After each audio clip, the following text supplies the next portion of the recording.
Hello mga friends! Kumusta po?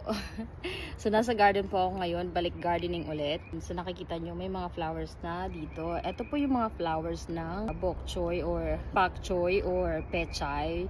Pare-pareho lang din naman halos yung mga yan eh. So same family din. Kaya yung mga tawag minsan ay iba lang. Depende sa region, depende kung taga saan ka. But yeah, anyway. It is flowering just like that. So i-harvest na natin yan bago pa siya maging mapait. Edible pa naman pero usually hindi mo na siya makakain ng maayos kasi makunat na siya. So hindi na tayo maghihintay na maging makunit pa yung halaman na yan. So harvestin na natin.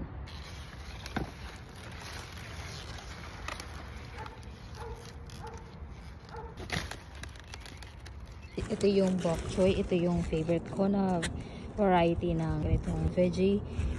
Kulay green siya. Lirin choy yung tawag sa variety na to. Ito naman yung regular na pak choy or pechay. Ito yung mas kilala sa atin sa Pilipinas. Ito yung kumbaga yung pinaka-regular na size niya. Pero tingnan mo naman to, parang parang yung pak choy on steroid. Ang laki niya, 'di ba? Crazy. Crazy. So, eto rin, namulaklak na rin siya. Tinanggal ko na actually yung bulaklak niyan sa gitna. Pero syempre kakainin ko pa rin yun. Pero kung mapapansin nyo, ang laki niya. Wait lang.